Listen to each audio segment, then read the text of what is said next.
Hello, I'm Bernard Keevy. I'd like to explain here how making just a few small changes to some key numbers in your business will transform your bottom line profit.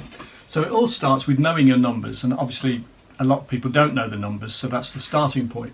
So if you knew how many leads you generate and what proportion you convert, that would tell you how many clients or customers you've got. If you knew how often they bought, that would tell you your volume of sales. If you knew how much they spent each time on average, that would tell you your revenue. And then if you knew what your cost per item is that you're selling, or your variable cost, that will give you your gross margin, which gives you your gross profit. And then if you take off your other overheads or fixed costs, you end up with your operating net profit. Now these figures percentage wise are sort of fairly typical across a whole range of industries. So this shows you typically how much difference a few small changes could make. So let's just say we start with 1,000 leads. We convert 50% to give us 500 customers. They each buy twice, so that's 1,000 in volume.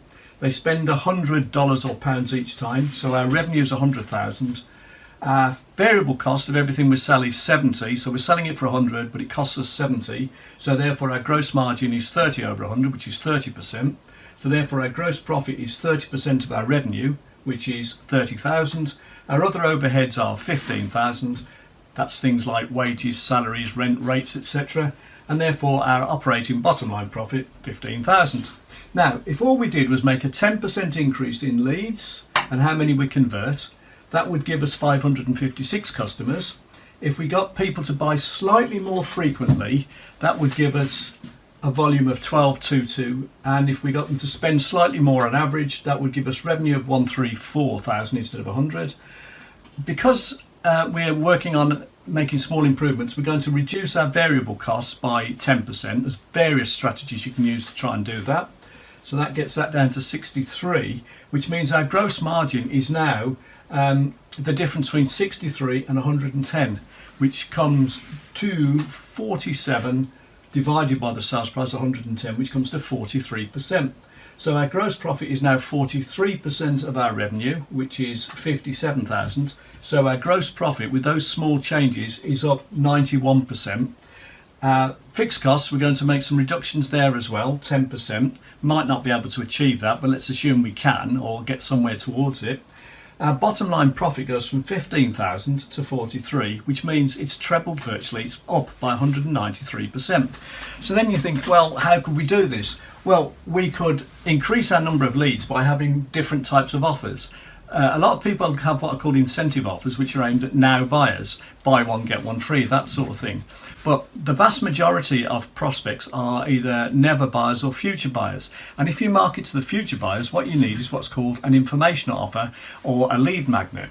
So let's just say that we have an informational offer to get more people interested in what we have to sell.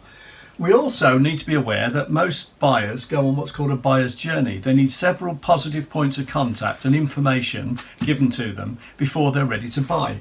So we need a proper sales, proper marketing system, if you like. This is called a drip campaign. We need to have a system in place to give them repeated pieces of information to help them make their decision. And we need a sales funnel here to convert the now buyers here, which are typically 1 to 3% of prospects, into customers. So we're now marketing to the whole marketplace, which again should improve our number of leads and our conversion rate. And here, what I've shown here is that typically in a market, the price is determined by the factors of supply and demand. They're called market forces. But what a lot of people don't realise is that once you get that market price, you've got lots of people over here. So you could have sold to a lot of your customers at a higher price. It's just that you've had to charge the price you're doing now to get, say, 200 to buy. If you'd have charged $50 more, you might have only got 100 to buy. So that means that at the price we're charging now, that 100 that would have bought for $50 more are buying at less than they would have been prepared to pay. Which means there's a whole sort of area over here where various things like cross-sells, upsells, packaging, bundling, etc. can be used to increase your average price that you receive, even without necessarily putting up your headline price, although you could do that as well. So you can see there's lots of strategies to achieve these small changes. And the thing is, these small changes here make a huge difference to your bottom line. So how a few small 5 or 10% improvements can double your bottom line and beyond. Hope you found that useful and interesting. If you did, if you could like it and share it, that would be fantastic. Thank you very much. I'm looking to recruit a business coach in order to help me handle existing global demand for business coaching services. And in particular, I'm looking for someone to run our Northeast US division. If you're interested in finding out more about this opportunity, which involves absolutely no financial risk or upfront investment, then go to coachforprofit.com/Bernard, watch a short 8-minute video, and if you think there's anything of interest there, then book a time and let's talk. And thank you very much for showing interest in this opportunity.